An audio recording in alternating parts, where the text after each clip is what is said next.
ये बात उस समय की है जब रिश्तों में दिखावा कम और अपनापन ज्यादा होता था। दूर पहाड़ियों की तलहटी में बसा था एक छोटा सा सुंदर गांव मदनपुर। गांव क्या था, बस मिट्टी के कच्चे मकानों और लहलहाते खेतों का एक छोटा सा संसार था। इसी गांव की एक पुरानी कोठरी में 3 दोस्त रहा करते थे, रामदीन, बलदेव और लखन। ये तीनों कहने को तो दोस्त थे, लेकिन उनके बीच का रिश्ता सगे भाइयों से भी बढ़कर था। किस्मत ने उन्हें दौलत तो नहीं दी थी, पर एक दूसरे का साथ भरपूर दिया था। गरीबी ऐसी थी कि सुबह उठते ही तीनों काम की तलाश में अलग अलग दिशाओं में निकल जाते। शाम को सूरज ढलने पर जब तीनों वापस लौटते तो जो भी 2-4 पैसे या अनाज कमा कर लाते उसे एक साथ मिल बैठकर साझा करते।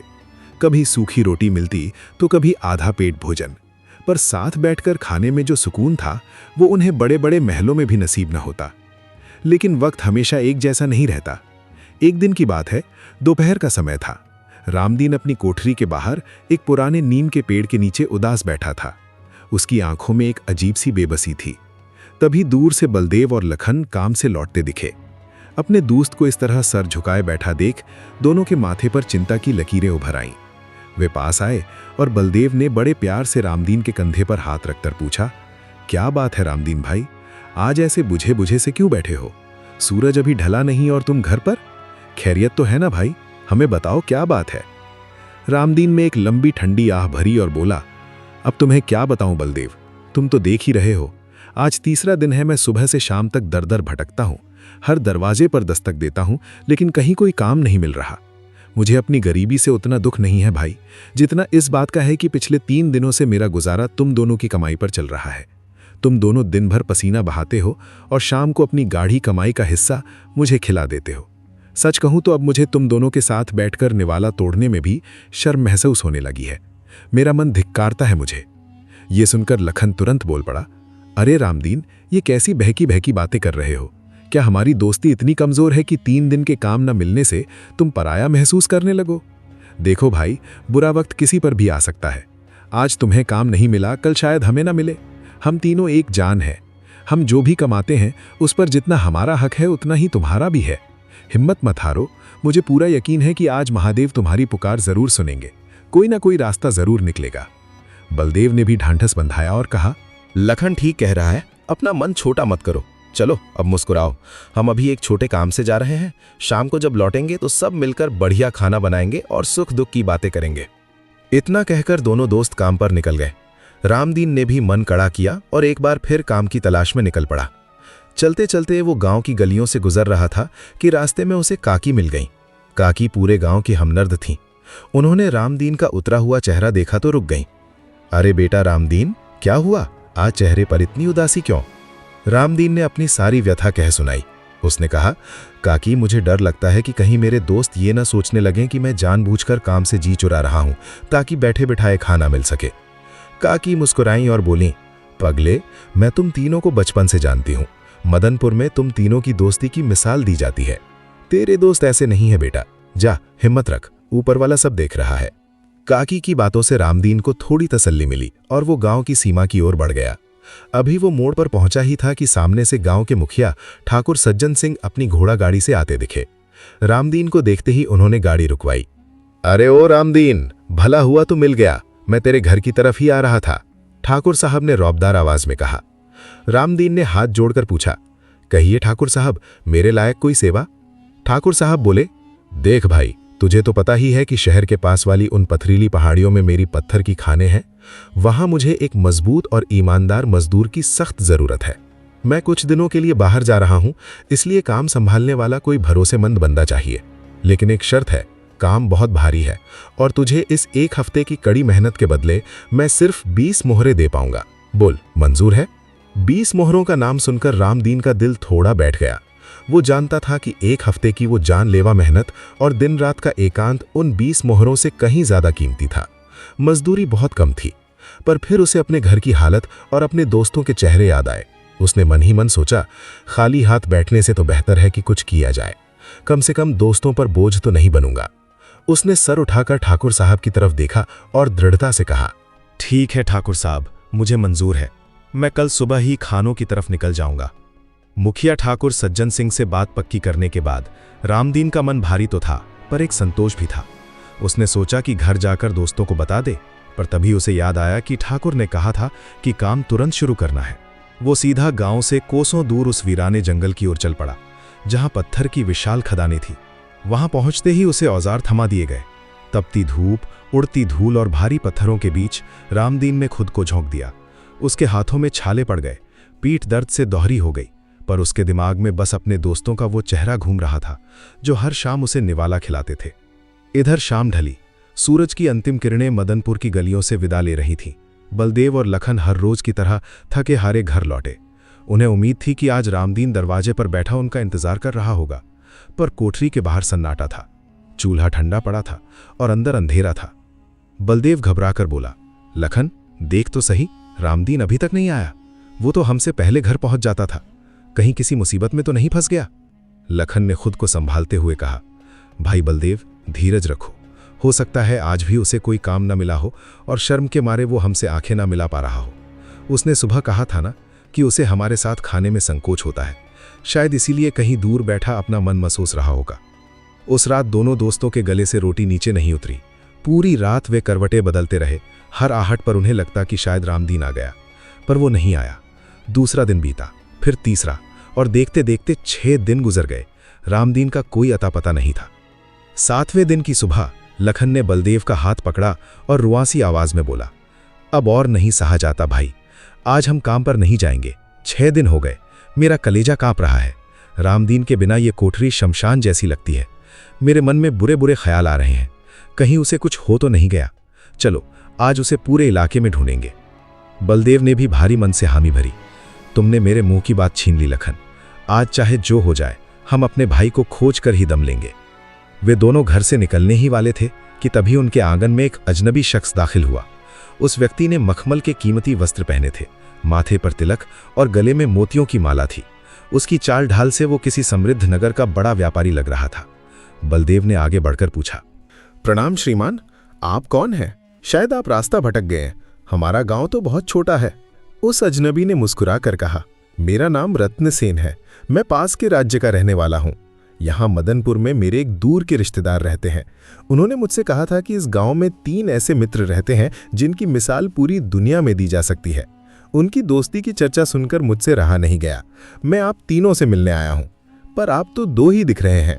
वो तीसरा मित्र कहाँ है? क्या नाम था उसका? हाँ, रामदीन। अभी रत्नसेन की बात पूरी भी नहीं हुई थी कि सामने के रास्ते से धूल उड़ती दिखी। फटे हुए कपड़े, शरीर पर जमी हुई मिट्टी और बिखरे बालों के साथ रामदीन भागता हुआ आ रहा था। उसे देखते ही बलदेव और लखन की आंखों से आंसू छलक पड़े। दोनों दौड़कर उससे लिपट गए। कहाँ था तू पागल, हमें मार ही डालता क्या? लखन ने उसे झकझोरते हुए कहा। रामदीन की सांसें फूल रही थीं, पर उसके चेहरे पर एक अजीब सी शांति थी। उसने अपनी कमर से बंधी एक छोटी सी पोटली खोली और उसमें से 20 चमकती मोहरें निकालकर बलदेव की हथेली पर रख दी। रामदीन रुंधे गले से बोला, भाई मुझे माफ कर देना कि मैं बिना बताए चला गया। मुखिया की पत्थर की खान में काम मिल गया था, पर वहां से आने की अनुमति नहीं थी। पूरे 1 हफ्ते तक मैंने पत्थर तोड़े, तब जाकर ये मजदूरी मिली है। मैं जानता हूं ये बहुत कम है, 7 दिन की मेहनत के हिसाब से ये कुछ भी नहीं, पर खाली हाथ आने से अच्छा था कि मैं कुछ लेकर आता। ये सुनकर बलदेव ने वे मोहरें एक तरफ रख दी और रामदीन का चेहरा थाम कर बोला, पागल है तू, तुझे क्या लगता है हमें इन धातुओं के टुकड़ों की भूख है? हमारे लिए धन का कोई मोल नहीं है रामदीन। हमारा सबसे बड़ा धन, हमारी सबसे बड़ी दौलत तो तू है भाई। तू सुरक्षित लौट आया, हमारे लिए इससे बड़ी कोई कमाई नहीं है। खड़े खड़े ये सब देख रहे रत्नसेन की आंखें नम हो गई।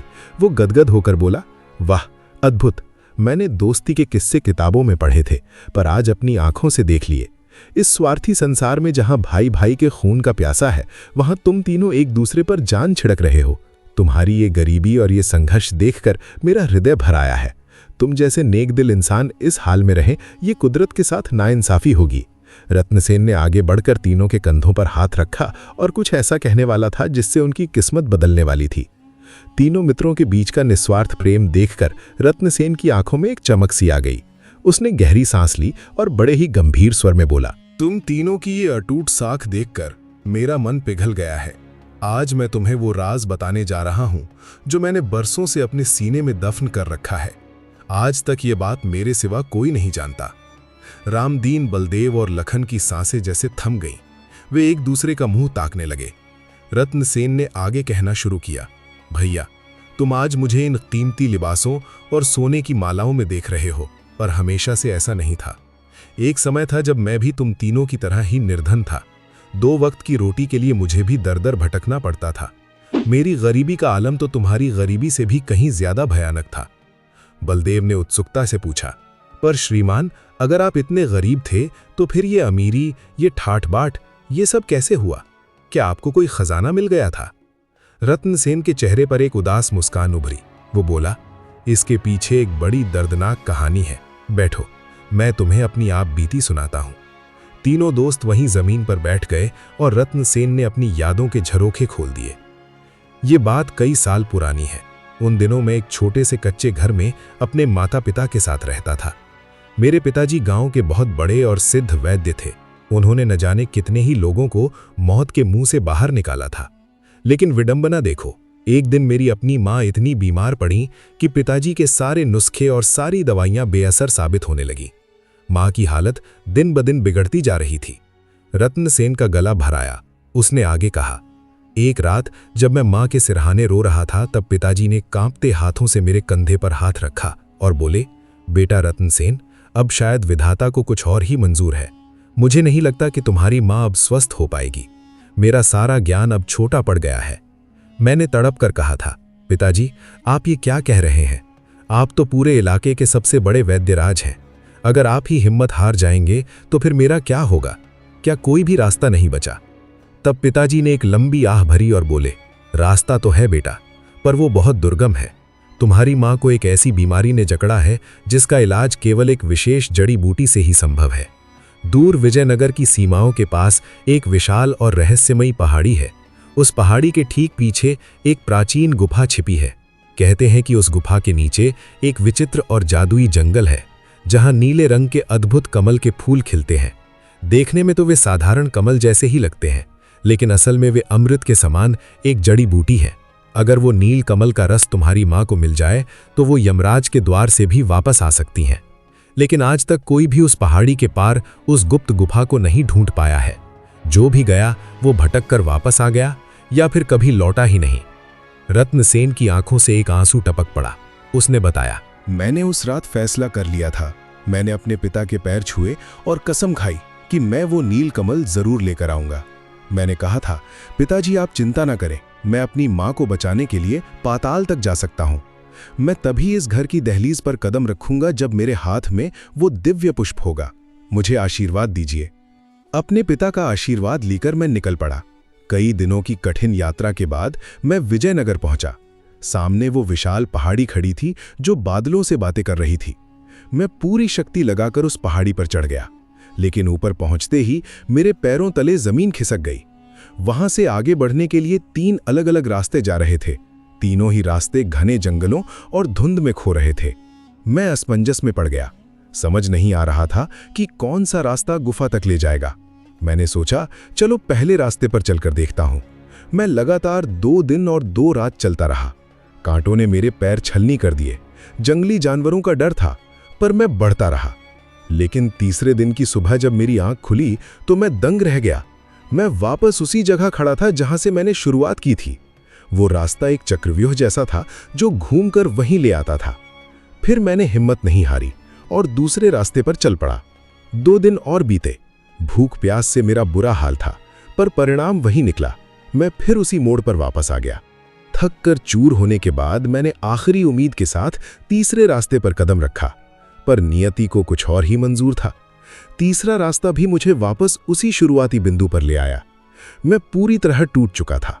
आंखों में हार के आंसू और मन में गहरा दुख लिए मैं खाली हाथ अपने गांव वापस लौटा। लेकिन जैसे ही मैं अपने घर पहुंचा, मेरे होश उड़ गए। मेरे घर के दरवाजे पर एक बड़ा सा ताला लटका हुआ था। सन्नाटा ऐसा था कि रूह कांप जाए। मैं पागलों की तरह चिल्लाने लगा, माँ, पिताजी, कहाँ हो आप? देखो मैं लौट आया हूं। तभी पड़ोस का एक बुजुर्ग बाहर आया और उसने हमदर्दी भरी निगाहों से मेरी तरफ देखा। उसने कहा, रत्नसेन बेटा, तुम्हारे पिता ने आखिरी सांस तक तुम्हारा इंतजार किया। तुम्हारी माँ के देहांत के बाद वे टूट चुके थे और फिर उनके जाने के गम को वो सह नहीं पाए, वे भी चल बसे। ये लो तुम्हारे घर की चाबियां। उस दिन मैं वहीं जमीन पर गिरकर फूट फूट कर रोया। मैंने खुद को कोसा कि मैं नाकाम रहा, लेकिन उस मातम के बीच भी मेरे अंदर एक ज्वाला जल रही थी। मैंने अपनी माँ की तस्वीर के सामने कसम खाई कि मेरी माँ की मौत बेकार नहीं जाएगी। वो नीलकमल का रहस्य और वो जादुई जंगल ढूंढना ही अब मेरे जीवन का एकमात्र मकसद बन गया। रत्नसेन ने चुप होकर तीनों दोस्तों की ओर देखा और बोला, वही रहस्य मैं आज तुम्हें बताने वाला हूं, क्योंकि मुझे लगता है कि तुम तीनों की एकता वो कर सकती है जो मैं अकेला नहीं कर पाया। दोस्तों, कहानी अब अपने सबसे रोमांचक मोड़ पर आ गई है, जहां एक तरफ लालच की आहट है, वहीं दूसरी तरफ गरीबी मिटाने का सपना। रतन सेन का वो रहस्य अब इन तीनों मित्रों की परीक्षा लेने वाला है। रतन सेन की आंखों में एक अजीब सी चमक थी, जैसे वो बरसों पुराना बोझ उतार रहा हो। उसने अपनी कहानी जारी रखी। भैया, उस दिन जब मैंने अपने माता पिता को खोया तो मेरे भीतर की हार एक संकल्प में बदल गई। मैंने ठान लिया कि अब मैं उस नील कमल को ढूंढ कर ही दम लूंगा, ताकि दुनिया में कोई और रतन सेन अपनी माँ को जड़ी बूटी के अभाव में न खोए। मैं फिर से उसी विजयनगर की पहाड़ी पर जा पहुंचा। रामदीन, बलदेव और लखन सातों इंद्रियां खोलकर सुन रहे थे। रतन सेन बोला, मैं फिर उसी मोड़ पर खड़ा था जहां से वे 3 रास्ते निकलते थे। मैंने उन रास्तों को गौर से देखा। अचानक मेरी नजर एक तरफ झुकी हुई घनी और कंटीली झाड़ियों पर पड़ी। वहां से एक बहुत ही संकरा और छुपा हुआ रास्ता चौथी दिशा की ओर जा रहा था। मुझे आश्चर्य हुआ कि पिछली बार मेरी नजर इस पर क्यों नहीं पड़ी। शायद इंसान जब जल्दबाजी में होता है तो सबसे सरल रास्ता ही उसकी आंखों से ओझल हो जाता है। मैं उस कंटीले रास्ते पर रेंगता हुआ आगे बढ़ा। झाड़ियों ने मेरे शरीर को खरोच दिया, पर मैं नहीं रुका। कुछ ही देर में मैं एक बहुत बड़ी गुफा के मुहाने पर खड़ा था। भैया, नीचे का नज़ारा देखकर मेरी आंखें फटी की फटी रह गईं। नीचे चट्टानों के बीच नीले रंग के कमल के पुष्प लहलहा रहे थे, जिनकी खुशबू पूरे वातावरण को स्वर्ग बना रही थी। लेकिन चमत्कार सिर्फ फूल नहीं थे। उन फूलों के चारों ओर चांदी की मुद्राओं का ढेर लगा था और हीरों की चमक ऐसी थी कि सूरज की रोशनी भी फीकी पड़ जाए। इतना बोलकर रतन सेन कुछ पल के लिए शांत हो गया। लखन ने अधीर होकर पूछा, फिर क्या हुआ श्रीमान? रतन सेन मुस्कुराया। फिर क्या था, मैंने अपनी जरूरत के हिसाब से कुछ नील कमल तोड़े और वहां बिखरी चांदी की मुद्राओं से अपनी झोली भर ली। मैं वापस अपने गांव आया, उन फूलों से दवाइयां बनाई और आज मैं लोगों का मुफ्त इलाज करता हूं। जब भी मुझे समाज सेवा के लिए धन की कमी पड़ती है, मैं चुपचाप वहीं चला जाता हूं।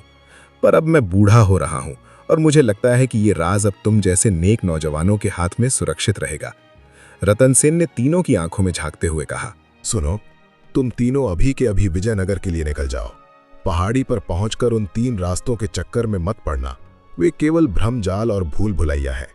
तुम्हारा लक्ष्य वो चौथा रास्ता है जो झाड़ियों के पीछे छिपा है। वही तुम्हें उस दिव्य खजाने और नीलकमल तक ले जाएगा। जाते जाते रत्न सेन ने अपनी जेब से कुछ चांदी की मुद्राएं निकाली और बलदेव के हाथ में रख दी। यहां से विजयनगर का रास्ता लंबा है। ये मुद्राएं तुम्हारी यात्रा में काम आएंगी। जाओ और अपनी तकदीर बदल लो। इतना कहकर वो रहस्यमयी व्यक्ति वहां से चला गया। उसके जाने के बाद कोठरी में सन्नाटा छा गया, पर तीनों के दिमाग में हलचल मची थी। रामदीन तो रतन सेन की भलाई और उसकी सेवा भावना के बारे में सोच रहा था, लेकिन बलदेव और लखन की आंखों में खजाने की चमक तैरने लगी थी। बलदेव, जो हमेशा शांत रहता था, उसके दिमाग में अब चांदी की मुद्राएं खनक रही थीं। वो गहरी सोच में डूबा था। तभी लखन ने उसके कंधे पर हाथ रखा। भाई बलदेव, क्या सोच रहे हो? बलदेव की आंखों में एक अलग ही जुनून था। वो बोला, सोच क्या रहा हूं लखन, अब समय आ गया है जिल्लत भरी तहीबी को पीछे छोड़ने का। हमने बहुत रातें भूखे पेट काटी हैं, बहुत पसीना बहाया है चंद सिक्कों के लिए। अब जब साक्षात कुबेर का खजाना हमारा इंतजार कर रहा है तो देर कैसी? चलो अभी इसी वक्त निकल पड़ते हैं। रामदीन ने अपने दोस्तों के चेहरों पर वो लालसा देखी तो उसे थोड़ा अजीब लगा, पर उसने सोचा कि शायद गरीबी का दुख ही ऐसा होता है। तीनों मित्रों ने अपना थोड़ा बहुत सामान बांधा और उसी रात विजयनगर की ओर कूच कर दिया। कई दिनों तक ऊबड़ खाबड़ रास्तों, नदियों और घने जंगलों को पार करने के बाद आखिरकार वे उस विशाल पहाड़ी के नीचे पहुंचे जिसका जिक्र रत्न सेन ने किया था। पहाड़ी ऊंची थी और रास्ता पथरीला, पर खजाने की चाहत ने उनके पैरों में जैसे पंख लगा दिए थे। जैसे जैसे वे पहाड़ी की चोटी की ओर बढ़ रहे थे, बलदेव और लखन के बीच खजाने के बंटवारे और भविष्य की योजनाओं को लेकर दबी जुबान में बातें होने लगीं। रामदीन चुपचाप पीछे चल रहा था।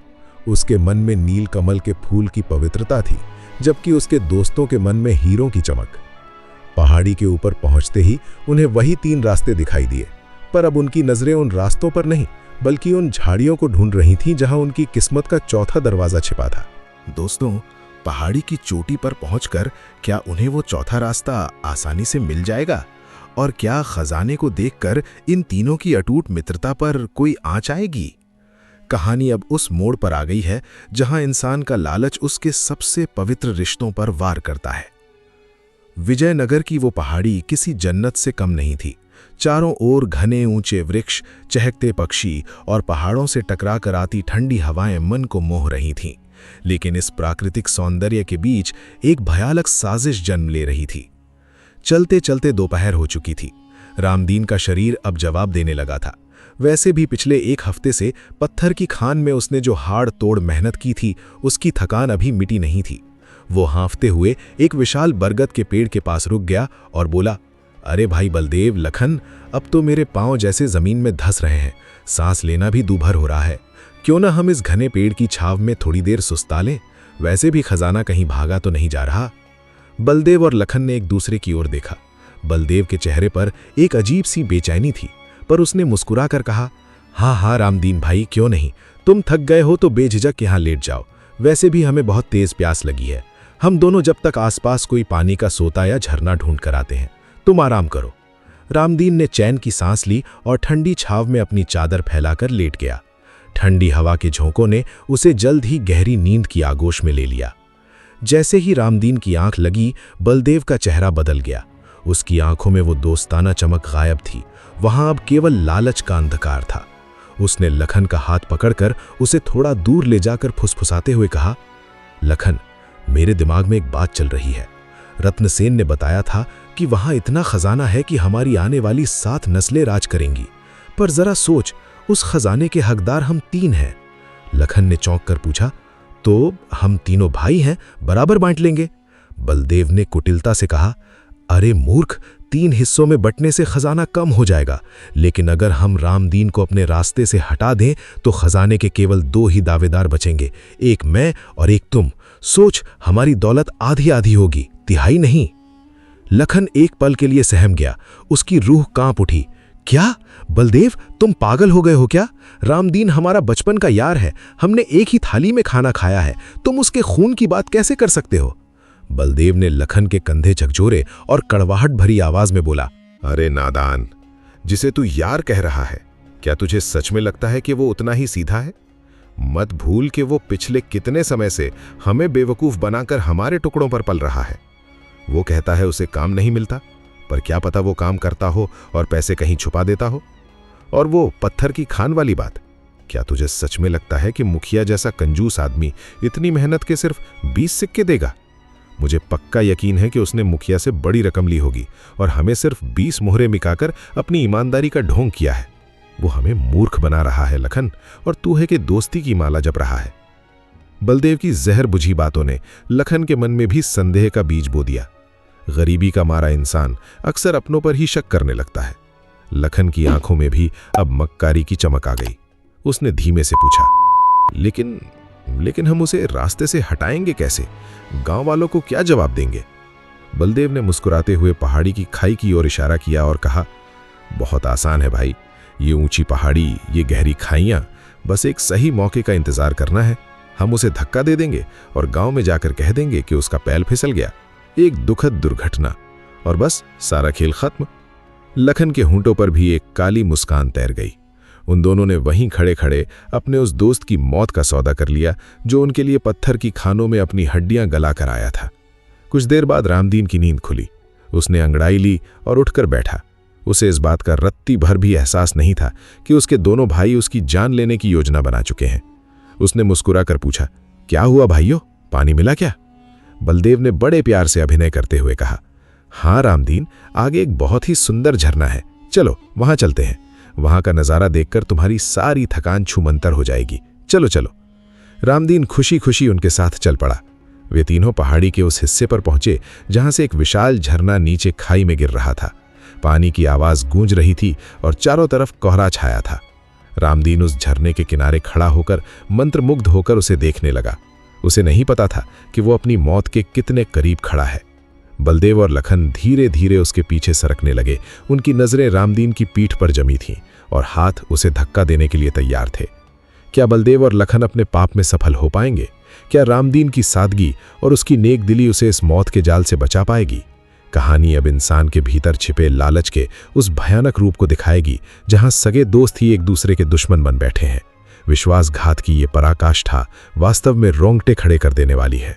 झरने की गर्जना के बीच प्रकृति शांत थी, पर बलदेव के मन में शैतान नाच रहा था। जैसे ही रामदीन उस झरने के किनारे खड़ा होकर उसकी सुंदरता निहारने लगा, बलदेव ने बिना एक पल गंवाए उसे अपनी पूरी शक्ति से धक्का दे दिया। रामदीन के मुंह से चीख तक न निकल सकी और वो सीधे सैकड़ों फीट नीचे उस उफनती जलधारा में जा गिरा। रामदीन को गिरता देख बलदेव के चेहरे पर एक डरावनी मुस्कान फैल गई। उसने लखन की ओर देखा और विजयी भाव से बोला, देखा लखन, हमारे रास्ते का सबसे बड़ा कांटा साफ हो गया। अब उस विशाल खजाने के हकदार सिर्फ हम दोनों हैं, आधा तुम्हारा आधा मेरा। चलो अब देर किस बात की, जल्दी ऊपर पहुंचते हैं, इससे पहले कि कोई और वहां पहुंच जाए। इधर नियति का अपना ही खेल था। रामदीन झरने से गिरकर नीचे बहती तेज नदी की लहरों में बह गया। उसी नदी के किनारे एक बूढ़ा नाविक अपनी छोटी सी नाव पर जाल बिछाए बैठा था। वो मछलियों के फंसने का इंतजार कर रहा था कि अचानक उसे अपना जाल बहुत भारी महसूस हुआ। नाविक हड़बड़ा कर उठा, अरे ये जाल अचानक इतना वजनी कैसे हो गया? क्या कोई बहुत बड़ी मछली फंस गई है? उसने पूरी ताकत लगाकर जब जाल को पानी से बाहर खींचा तो उसके होश उड़ गए। जाल में मछली नहीं बल्कि एक लहूलुहान और बेहोश युवक फंसा हुआ था। नाविक ने उसे नाव पर लिटाया और घबरा कर बोला, हे ईश्वर, ये तो कोई इंसान है। इसकी सांसें तो चल रही हैं पर शरीर पर गहरे घाव हैं। लगता है पहाड़ी से गिरा है। मुझे इसे तुरंत गांव के सरकारी वैद्य जी के पास ले जाना होगा, वरना ये बचेगा नहीं। नाविक अपनी पतवार तेजी से चलाते हुए किनारे की ओर बढ़ गया। उधर पहाड़ी पर बलदेव और लखन तेजी से ऊपर चढ़ रहे थे। लालच ने उनके पैरों में शक्ति तो भर दी थी, पर पहाड़ की ऊंचाई और तीखी चढ़ाई ने उनकी हालत खराब कर दी थी। बलदेव हांफते हुए एक जगह बैठ गया और बोला, अरे लखन, ठहर जा भाई, अब तो पैर जवाब दे रहे हैं। बस थोड़ी देर सुस्ता लेते हैं, फिर आखिरी चढ़ाई चढ़ेंगे। लखन भी बुरी तरह थका हुआ था। वो पास के एक घने पेड़ के नीचे लेट गया। थकान इतनी थी कि लेटते ही उसे गहरी नींद आ गई। लेकिन बलदेव की आंखों में अब नींद नहीं बल्कि एक और साजिश थी। उसने सोते हुए लखन को देखा और बुदबुदाया, आधा खजाना? क्यों, अगर मैं लखन को भी रास्ते से हटा दूं तो उस समूचे खजाने का इकलौता राजा मैं बनूंगा। फिर किसी को हिस्सा देने की जरूरत ही नहीं रहेगी। बलदेव ने अपनी कमर से एक मजबूत रस्सी निकाली और सोए हुए लखन को उस बड़े पेड़ के तने से कसकर बांधना शुरू कर दिया। जैसे ही रस्सी का दबाव लखन के शरीर पर पड़ा, उसकी आंख खुल गई। अपने हाथ पैर बंधे देख वो चीख पड़ा, ये क्या कर रहे हो बलदेव भाई? मुझे क्यों बांध रहे हो? बलदेव ने ठहाका लगाया और बोला, वही कर रहा हूं जो मुझे बहुत पहले कर देना चाहिए था। अब उस खजाने का मालिक मैं अकेला हूं लखन। बड़े आए खजाना बांटने वाले। तुम यहीं बंधे रहो और जंगली जानवरों का इंतजार करो। लखन की आंखों में पछतावे के आंसू बहने लगे। उसने रोते हुए कहा, हाय, मेरी मति मारी गई थी जो मैं तुम्हारी बातों में आ गया। मैंने ये भी नहीं सोचा कि जो इंसान अपने सबसे पुराने मित्र रामदीन को जान से मार सकता है वो मुझे क्या छोड़ेगा। मैं लालच के दलदल में कैसे फंस गया। बलदेव ने तिरस्कार से लखन की ओर देखा और बोला, ज्यादा दूध के धुले मत बनो लखन। कपट तो तुम्हारे मन में भी था। अगर तुम्हारे मन में ईमानदारी होती तो तुम रामदीन को धक्का देने की मेरी बात कभी नहीं मानते। तुम भी उतने ही पापी हो जितना मैं। अब भुगतो अपने कर्मों का फल। इतना कहकर बलदेव निर्दयता से आगे बढ़ गया। बेबस लखन वहां तड़प रहा था। तभी वहां से एक जटाधारी साधु गुजरे। लखन को पेड़ से बंधा देख वे ठिठक गए। साधु महाराज के चेहरे और हाथों पर बड़े बड़े फफोले थे, जैसे उन्हें कोई चर्म रोग हो। वे दयावश लखन के पास आए। लखन गिड़गिड़ाया, महात्मा जी, ईश्वर के लिए मुझे इस रस्सी से आजाद कर दीजिए। मेरा मित्र मुझे यहां मरने के लिए छोड़ गया है। साधु ने बड़ी करुणा से कहा, बेटा, मैं तुम्हें खोल तो दूं, पर मुझे एक विचित्र संक्रामक रोग है। अगर मेरा स्पर्श तुम्हें हुआ तो ये बीमारी तुम्हें भी लग जाएगी। क्या तुम ये जोखिम उठाना चाहोगे? लखन ने बिना सोचे समझे कहा, महाराज, आप बीमारी की चिंता न करें, बस मुझे इस गुलामी से मुक्त करें। साधु ने धीरे से रस्सी की गांठें खोल दी। जैसे ही लखन आजाद हुआ, उसने साधु को एक जोरदार धक्का दिया और चिल्लाया, अरे चल बुड्ढे, हट यहां से, कहीं तेरा रोग मुझे ना लग जाए। बड़ा आया उपकार करने वाला। कृतज्ञता की सारी हदें पार करते हुए लखन पागलों की तरह खजाने की ओर दौड़ने लगा। इधर बलदेव झाड़ियों वाले उस गुप्त चौथे रास्ते पर पहुंच चुका था। वो झाड़ियों को हटाकर आगे बढ़ ही रहा था कि अचानक उसे पास की गुफा से किसी के कराहने और रोने की दर्द भरी आवाज सुनाई दी। वो आवाज किसी अत्यंत बूढ़ी और असहाय महिला की थी जो मदद के लिए पुकार रही थी। उसने रुककर झाड़ियों की ओट में देखा तो वहां एक अत्यंत वृद्ध और दुर्बल महिला बैठी थी। उसकी आंखों में बेबसी थी और वो कांप रही थी। उस बुढ़िया ने बलदेव की ओर हाथ फैलाकर रुआसी आवाज में कहा, बेटा, मैं इस घने जंगल में रास्ता भटक गई हूं। प्यास और थकान से मेरे प्राण निकल रहे हैं। क्या तू मुझे नीचे गांव के रास्ते तक पहुंचा देगा? भगवान तेरा भला करेगा बेटा। बलदेव ने उसे हिकारत भरी नजरों से देखा और झिड़कते हुए बोला, अरे ओ बुढ़िया, तेरा दिमाग तो ठिकाने है? तुझे क्या लगता है मेरे पास इतना फालतू समय है जो मैं तुझे पीठ पर लाद कर गांव पहुंचाता फिरूं? चल हट यहां से, अपना काम कर। मुझे बहुत जरूरी काम है। तेरे जैसों के लिए रुकने लगा तो मेरा बेड़ा गर्क हो जाएगा। इतना कहकर उसने उस लाचार औरत को वहीं छोड़ दिया और आगे बढ़ गया। कुछ ही मिनटों बाद बलदेव उस गुफा के मुहाने पर खड़ा था। नीचे का दृश्य देखकर उसकी आंखें फटी की फटी रह गई। नीचे चट्टानों के बीच नीले कमल लहलहा रहे थे और उनके पास चांदी के सिक्कों और बेशकीमती हीरों का इतना बड़ा ढेर था कि बलदेव की मति मारी गई। वो खुशी से नाचने लगा। मैं धनवान हो गया। मैं इस राज्य का सबसे अमीर आदमी बन गया। अब मुझे इस गुफा में उतरने के लिए किसी सीढ़ी की भी जरूरत नहीं। इन बड़ी चट्टानों पर पैर रखकर मैं आसानी से नीचे पहुंच जाऊंगा। वो बंदर की तरह उछलता हुआ नीचे पहुंचा और पागलों की तरह चांदी की मुद्राओं को अपने हाथों में भरकर चूमने लगा। पर तभी गुफा की दीवारों से टकराती हुई एक भयानक आवाज गूंजी, उस खजाने को आखिरी बार जी भर के देख ले धोखेबाज, क्योंकि अब तू उसे भोगने के लिए जिंदा नहीं बचेगा।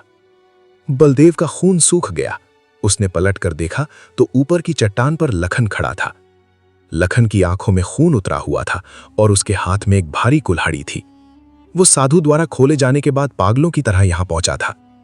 बलदेव हकबकाकर बोला, ये क्या कह रहे हो भाई लखन? मैं तो तुम्हारा मित्र हूं। क्या तुम अपने यार को जान से मार दोगे? भला कोई दोस्त ऐसा करता है? लखन ने दांत पीसते हुए कहा, बकवास बंद कर कपटी। तूने मुझे मरते हुए पेड़ से बांध दिया था। क्या तब मैं तेरा यार नहीं था? तूने रामदीन को धक्का दिया, तब वो तेरा भाई नहीं था। अब तेरी बारी है। बलदेव गिड़गिड़ाने लगा, भाई मुझे माफ कर दे। लालच ने मेरी बुद्धि हर ली थी। देखो, अब हम दोनों यहाँ हैं और खजाना भी सामने है। आधा तू ले ले, आधा मैं। बात खत्म करते हैं। लखन ने एक डरावना ठहाका लगाया, नहीं, अब यहाँ आधा आधा कुछ नहीं होगा। इस खजाने का इकलौता मालिक सिर्फ मैं बनूंगा। इतना कहते ही लखन ने पूरी ताकत से कुल्हाड़ी का वार बलदेव के कंधे पर किया। बलदेव एक दर्दनाक चीख के साथ जमीन पर गिर पड़ा। उसका खून चांदी के सिक्कों पर फैल गया। लखन ने खून से सनी कुल्हाड़ी पास ही फेंक दी और खजाने की ओर बढ़ा। अब ये सब मेरा है, सब मेरा। पर उसे ये नहीं पता था कि बलदेव में अभी जान बाकी थी। प्रतिशोध की आग ने बलदेव को खड़ा कर दिया। उसने अपने शरीर की अंतिम शक्ति बटोरी, जमीन पर पड़ी कुल्हाड़ी उठाई और पीछे से लखन की गर्दन पर वार कर दिया।